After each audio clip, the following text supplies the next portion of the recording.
I'm Jeanine McManus from South Africa, working on leopards with the Landmark Foundation.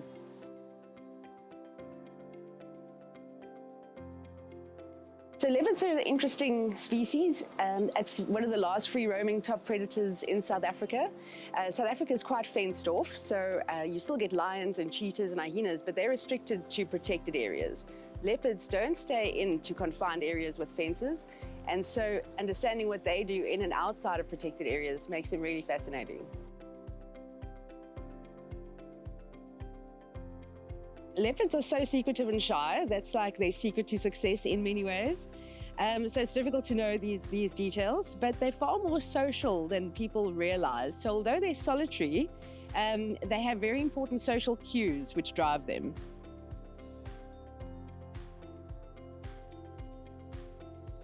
I've had quite a few memorable experiences. One that really struck me was a farmer phoned me almost in the middle of the night and said there's two leopards fighting and I need to come here immediately. So I don't know what I would do about it, but we went over there immediately. It took about 2 hours to get there in the middle of the darkness, and we were slowly creeping through the forest, and we could just hear these animals being very aggressive, and then it just went quiet, and then every 15 minutes it would become extremely aggressive for about 1 minute, and it turned out that they were mating. So that was an extraordinary experience.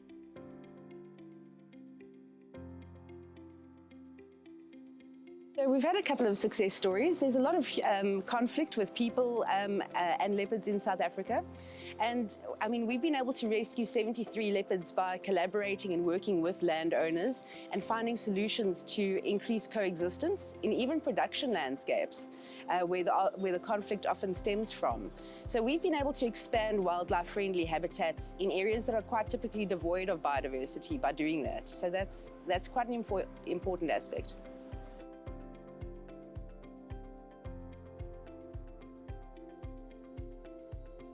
Although there's an endemic subspecies of leopard here, behaviorally they're often quite similar, and they will respond to resources and threats in a similar way. So in that perspective, understanding leopards in different conditions is helpful overall.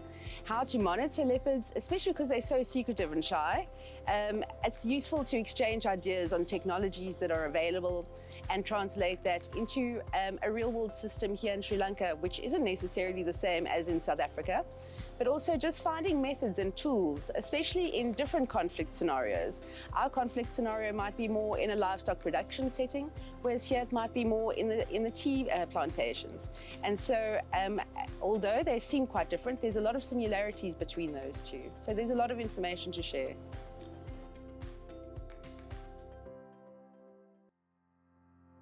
Everything's quite similar, and that's even the same for leopards themselves, and how come South Africa and Sri Lanka can have these discussions and be related to one another. So while wildcats in general, they do respond differently to cues and drivers because they're smaller predators that get different effects from apex predators. The secondary predators they've evolved differently to handle stresses and pressures. So although there are differences, they occupy the same space, and they often eat the same things, and so there's a lot of relatability between the felines.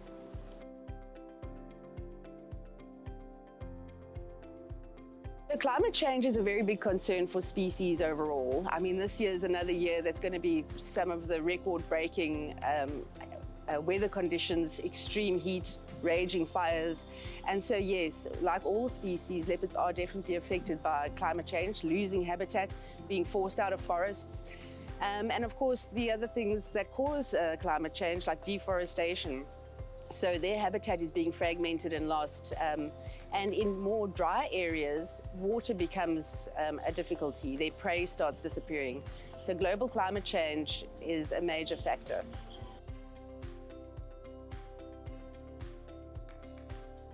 So leopards are top of the food chain, and being the last remaining top predator, they have really important ecological roles, and they facilitate biodiversity. So their prey will move based on where leopards are. They'll also regulate prey numbers, and that helps regulate just from the primary producers, the way the grass grows and the trees grow. So they've got a profound impact on biodiversity. And there's a lot of evidence to show that where these predation activities exist, there's a lot more mammalian biodiversity and a lot healthier ecosystems.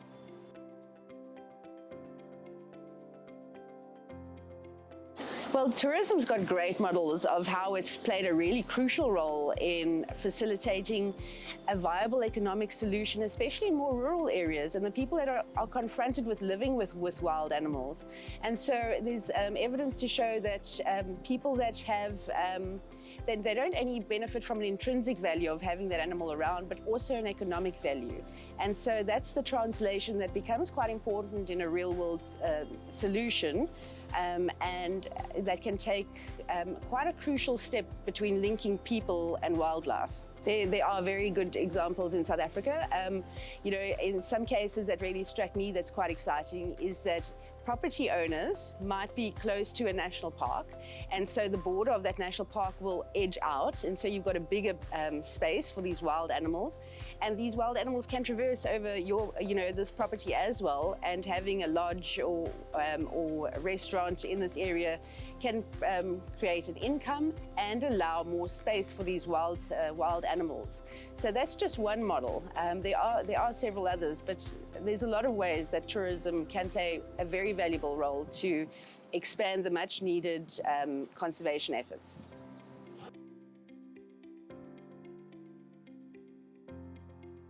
There can be, of course, but by formalizing it, it becomes a far more professional industry. And so you've got more regulations, more controls, and that can be implemented better. So there's no perfect model. Everything's got the pros and cons. And there's ways to mitigate all of these things. So you might then say, well, you know, this is quite a busy touristy area because there's more leopard sightings. But at the same time, you will have other areas within that reserve that can be no-go areas where it's more restricted to wildlife itself. That way everybody can benefit and the economy can still bolster the conservation efforts.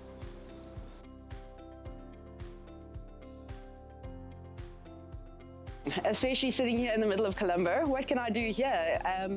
And I would say become more aware, read up what are the local businesses doing for conservation and support those at the till. When I go and shop for my next beef steak or whatever it might be, find out where that meat is coming from, how it's produced, is it causing conflict in that area? And it could be other things too, but taking responsibility for what you purchase and putting pressure on retailers and producers is one way to facilitate a change. But really reaching out to your local NGOs and government, reading up about what the issues are in your area and getting involved in that regard.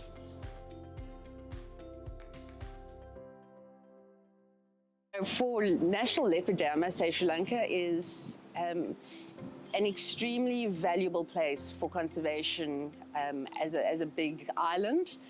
The endemism is amazing, and the attitude of the people is really an asset here.